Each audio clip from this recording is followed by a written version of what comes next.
নমস্কার বন্ধুরা, উত্তরাখণ্ড ব্লগ চ্যানেলে আরও একটি ব্লগে তোমাদের সকলকে স্বাগত জানাই। কেমন আছো বন্ধুরা? আশা করি সকলে খুব খুব ভালো আছো, আমিও ভালো আছি। এখন বেজে গিয়েছে বিকালবেলা, আর অনুষ্কার দিকে দেখো, ও ড্রয়িং করতে শুরু করে দিয়েছে। তো একটু বিকেলের দিকে ও পড়াশোনা করে, তো আজকে যেহেতু শুক্রবার সেই জন্য ও একটু ড্রয়িং করে নিচ্ছে। তো দেখো বন্ধুরা, আমাদের সময় কেমন ছিল, আর পেন্সিলের শেডও নানা রকম ছিল না। তো এই দেখো আবার নতুন সেট কিনে নিয়ে এসেছি, এগুলো শেডিং পেন্সিল। তো আমি তো প্রথমবার দেখছি, তো তোমাদের সঙ্গে একটু শেয়ার করে নিলাম। তো এগুলো দিয়েও এখন শেড করছে। এখন যেহেতু শেডের নানা রকম মেথডে চলে এসেছে, তো এরকমভাবেই ও করে নিচ্ছে। তো চলো বন্ধুরা, চা করে নিয়েছি বিকেলবেলা, আর ওর বাবাও চলে এসেছে। তো একসাথে চাটা খেয়ে নিই। চাটা খেয়ে নেওয়ার পরে আমরা লেগে যাব কাজে। আজকে একটু ভাবছি চিলি চিকেন বানাবো, তো তোমাদের সঙ্গে তাই রেসিপিটা একটু শেয়ার করে নিচ্ছি। দেখো বন্ধুরা, এখানে পেঁয়াজ এবং ক্যাপসিকামগুলো ডুমো ডুমো করে স্কোয়ার শেপে কেটে নিয়েছি। একদম চিলি চিকেনের সাইজের মতন করে কেটে ভালো করে ধুয়ে নিয়েছি। এখন ফ্রিজ থেকে মাংসটা বার করে নিয়ে একটু বরফটা গলাতে দিয়ে দিলাম। তারপরে একটু আদা রসুনের বাটা 2 চামচের মতন আদা রসুনের বাটা নিয়ে নিয়েছি এখানে। আর নিচ্ছি হচ্ছে একটা ডিম, দিয়ে ভালোভাবে মেখে নেবো। আর সাথে ইউজ করে নেবো একটু লঙ্কার গুঁড়ো, যাতে কালারের জন্য কোনো অসুবিধা না হয়। এখানে আমি কোনো রকম কালার ইউজ করছি না, ইউজ করছি একটু লঙ্কার গুঁড়ো। আর সাথে দিয়ে দেবো 2 চামচ মতো কর্নফ্লাওয়ার আর 1 চামচ মতো ময়দা।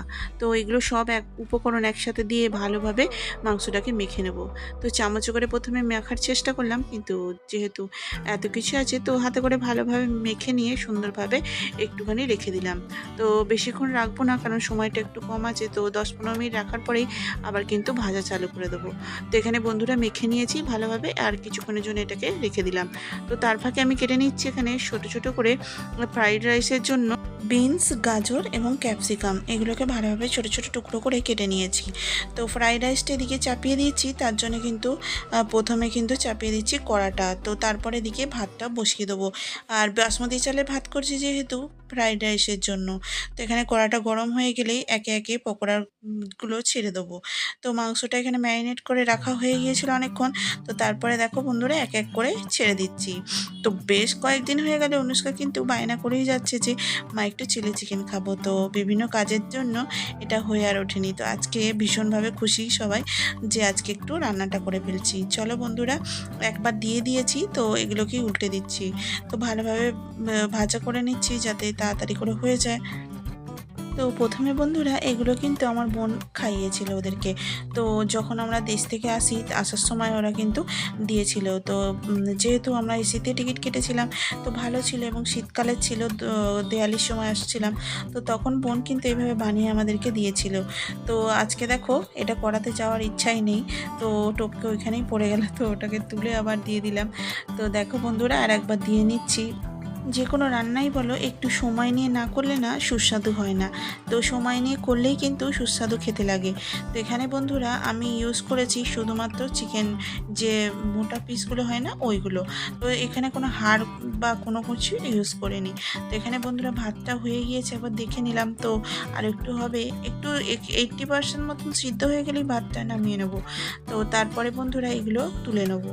তো যখন প্রথম আমি এগুলো রান্না শিখেছিলাম, তখন করতে কিন্তু অনেকটা সময় লেগে যেত, কারণ প্রথমে আমি বুঝতেই পারতাম না কতটা কি দিতে হয়। তো আস্তে আস্তে করে এগুলো কিন্তু শিখে গিয়েছি। চলো বন্ধুরা, বাকিগুলো ভেজে নিচ্ছি। আর এটা করে নিলেই কিন্তু লাস্ট পার্ট হয়ে যাবে। তো প্রথমে পকোড়াগুলো ভেজে তুলে নিচ্ছি, তারপরে আমি মশলাটা কষিয়ে নেব।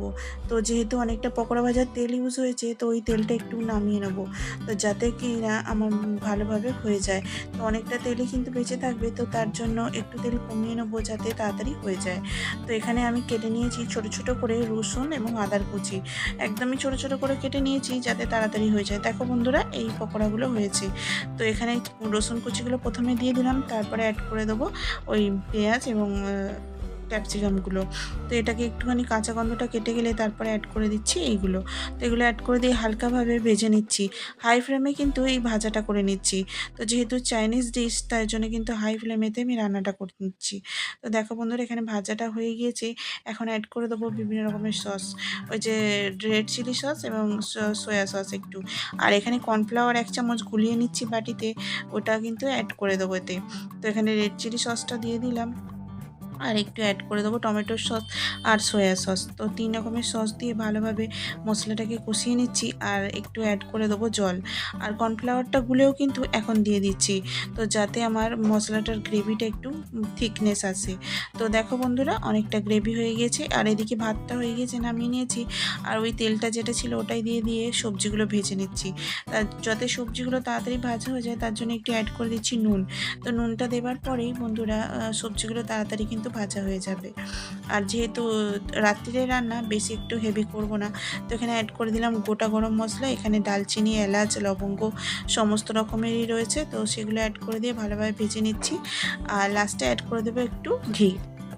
তো এখানে বন্ধুরা গ্রেভিটার জন্য আমি আর একটু জল দিয়েছি, যাতে গ্রেভিটা অনেকটা হয়, কারণ ফ্রাইড রাইসের সাথে একটু মাখো মাখো না হলে খেতেটা ভালো লাগবে না। তো এখানে বন্ধুরা হয়ে গিয়েছে ভাজাগুলো, এবার অ্যাড করে দিলাম ভাতটা অ্যাড করে দিয়ে ভালোভাবে ভেজে নেব। আর সবার শেষে আমি অ্যাড করবো 1 চামচ মতন ঘি। অনেকটাই ঘি দিয়েছি যাতে ভাতের সেন্টটা সুন্দরভাবে আসে। তো এখানে বন্ধুরা ভাতটা হয়ে গিয়েছে, ওটা সাইড করে দেবো। আর ওদিকে দেখো বন্ধুরা, আমার যে গ্রেভিটা ভালোভাবে ফুটে গিয়েছে, তো ওর মধ্যে অ্যাড করে দেবো এবার মাংসের ভাজাগুলো, যে ভাজাগুলো করে রেখেছিলাম ওগুলো। তো বেশি আগে দিচ্ছি না, কারণ যাতে গ্রেভিটা বেশি একটা ফেলিয়ে না যায়। তো দেখো বন্ধুরা, এভাবে অ্যাড করে দিলাম আর 5 মিনিট ফুটিয়ে নিয়ে কিন্তু নামিয়ে নেব। চলো বন্ধুরা, হয়ে গিয়েছে, সবাইকে খেতে দিয়ে দিই। আর ভিডিওটা তাহলে এখানে শেষ করছি। ভালো লাগলে অবশ্যই একটা লাইক করে দেবে, কমেন্ট করে দেবে এবং শেয়ার করে দেবে। আর আমার চ্যানেলটাকে সাবস্ক্রাইব করে অবশ্যই আমার পাশে থাকবে। দেখা হচ্ছে নেক্সট ভিডিওতে, ততক্ষণের জন্য টাটা। আর ভালো লাগলে অবশ্যই কিন্তু একটা লাইক করে দেবে। চলো বন্ধুরা, সবাইকে খেতে দিয়ে দিই। আর ভিডিওটা তাহলে এখানে শেষ করছি। ভালো থাকবে, সুস্থ থাকবে আর আমার চ্যানেলটাকে সাবস্ক্রাইব করবে। দেখো বন্ধুরা, এরকম থিকনেসেই কিন্তু আমি নামিয়ে নিচ্ছি। তো এরপরে কিন্তু আর বেশি ফোটাবো না। চলো, সকলে মিলে খেতে চলে এসেছি, তোমরা আমাদের সাথে জয়েন হয়ে যাও। আর জানো তো, বাবুও সুন্দরভাবে কিন্তু খেয়ে নিয়েছে। এখানে 3টে থালার মধ্যে বেড়ে নিচ্ছি, একটাতে আমি এবং আমার বাবু, আর একটাতে অনুষ্কা আর ওর বাবা। এই 3 জনে মিলে কিন্তু একসাথে খেতে বসে গিয়েছি। আর বাবুকে প্রথমে দিয়ে দিচ্ছি। তো এখানে স্যালাডের জন্য কেটে নিয়েছি পেঁয়াজ, শসা, আর এগুলোকে দিয়ে কিন্তু আজকে স্যালাডটা কেটে নিয়েছি। তো চলো বন্ধুরা, আমরা সবাই মিলে খেতে বসে গিয়েছি। অবশ্যই ভালো লাগলে একটা লাইক করে দেবে। ওর বাবাকেও দিয়ে দিলাম। আর এই যে বন্ধুরা, বাবুকে খাইয়ে দিচ্ছি। মাংসটা অসাধারণ খেতে হয়েছিল আর বাবুও কিন্তু খুব ভালোভাবে খেয়ে নিয়েছে।